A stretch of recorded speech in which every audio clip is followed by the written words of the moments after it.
Messiah Hampton. He is making his mark on the football field as the highest football recruit in 8 years, holding several D1 offers from some top universities. Hi, I'm Messiah Hampton. I'm here with my guy, Mike Taylor, the owner here at the Chick-fil-A in Henrietta. So Mike, I just got a question. So what was your path like to owning a Chick-fil-A, and what do you plan on in the future? Man, oh man, you gotta take it back now. So like, honestly, it wasn't even supposed to be this. I was playing football like you, probably not as good as you, but I was playing football just like you. And freak accident happened and destroyed everything in my knee. And as it came out, I was actually working at the local Chick-fil-A that was in Woodbridge, Virginia, and that's where I grew up from. And just working there and doing school and all that stuff at work. And so when I was playing football senior year, had a horrible knee injury where I actually had to learn how to walk again. And I actually have what they call just drop foot syndrome. So actually in my foot, I actually don't have nerves in my foot. And so it was a whole process that I had to go through, that I actually started to realize I like football, but I don't want to play football. And so I started to really try to figure out what I wanted to do with life. And I just so happened to find the founder's book, Eat More Chicken, Inspire More People. And when I started to read it, I started to truly understand, man, I love business. And I went to the local owner operator who I was working for, and I told him, I said, I think I want to do this full time. I was like 17, 18. And he kind of laughed at me a little bit, and he said, all right, well, let's go. And so I started to work for him on and on and on every day, understanding the business. Went and worked for another person where he made me the GM. And then I actually worked for corporate for about 2 years, traveled, helped open a lot of stores, but I always knew I wanted to own my own. And so had to go through a lot of interviews, which Chick-fil-A is known for. They said it's easier to become an NFL first-round draft pick than it is to become a Chick-fil-A owner. So I'm just saying. Okay. But had the opportunity to get my first location in Chesapeake, Virginia. It was a mall location, was there for about 2 years. But I wanted to eventually come up here to Rochester, New York, in Henrietta to open up this location. And my brother actually owns the Greece location. So it's cool just to be next to family. And the hope right now is to open up another location soon. And when that happens, you gotta come, all right? Gotta have you there. So I know that you mentioned how you had a very devastating injury. Yeah. So where did you find the strength to keep going? Like, what made you want to keep going and my life isn't over, even though this hardship happened? What made you just keep going? Where did you find strength? So I always like to tell people it's my mother and my father.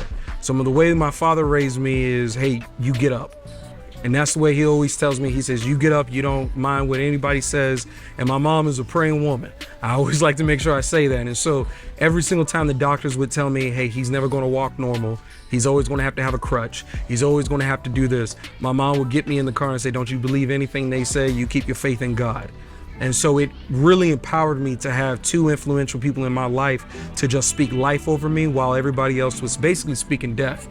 And so when they kept telling me what I could be, that's when I understood, you know what, God has a bigger plan for me.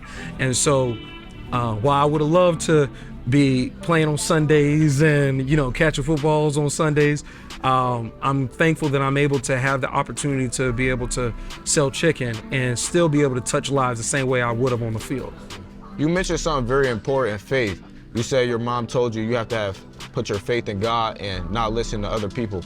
How did not listen to other people and putting your faith in God, how did that carry you this far in your career and in your life? Man, it's trusting God has helped me more than people truly understand. And I do like to say that I'm more of a Christian now than what I was, because now I like to say that I actually can hear God more often than what I used to back in the day. But definitely truly understand you have to close the world out and sometimes open up the Word of God to truly understand how God has had a plan for your life. And so while you might be thinking one way, God has already had a plan for you. So you might think you gotta go one way, but he'll steer you a completely different way. But at the end of the day, the plan is still the plan. And so the plan that he had for me was to be able to talk to great people like yourself, young people like yourself, and to pour life into them and to basically say, hey, you got a plan and God has a plan over your life, man. And if I could ask you one more question, I would just ask you, what advice would you give a young man like me who plans to maybe own one day and get paid in college? What advice would you just give me? Keep all the naysayers out, but also find a mentor that's somebody that you truly respect, but somebody that's going to tell you not what you want to hear, but what you need to hear.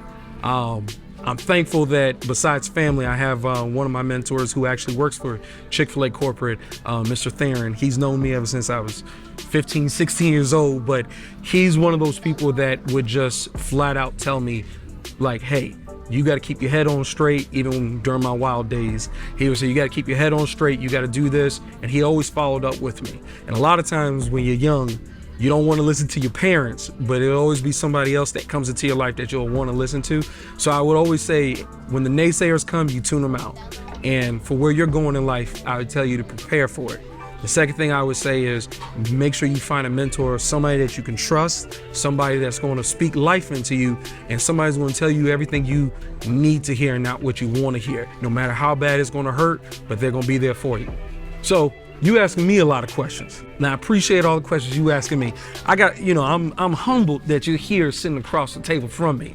So I got to know, you the #1 recruit in the state of New York. Yeah. #1. What does that feel like? I want #1 when I played, but I just want to know, what does that feel like for you? It's honestly a blessing. I really pray for like moments like this right here, and like moments that I'm in, like just being able to showcase my talent and play at the next level. So it's really just a blessing.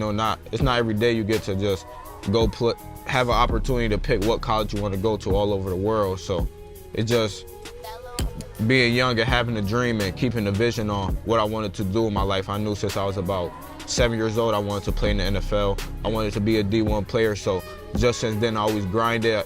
I just trusted God, trusted my family. They always believed in me.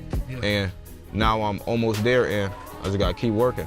So you're talking about God. You asked me a question about my faith. So I gotta ask you, during your journey, and you're young, and so it's great to hear young people talk about their faith. You're young, but you're speaking on God. How has he been influential in your life? God been influential in my life because,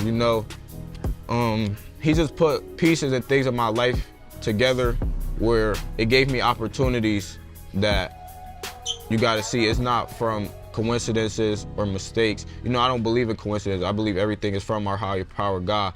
So just like little events, like for the opportunity for me to just be here right now, me and Antoine, me and EJ, the way I met them through football, because everything is a blessing and a gift. Football was a blessing and a gift, and football is a vehicle that's going to take me to something greater.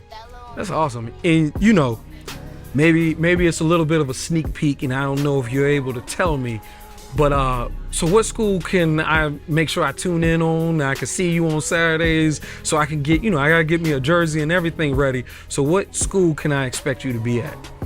I don't want to really give away too much right now, but I have a few schools in mind. I'm super excited. I will be making a big decision sometime soon, so definitely excited. All right, when you do, you gotta let me know, man. I got you. I got you, man. I appreciate everything, man.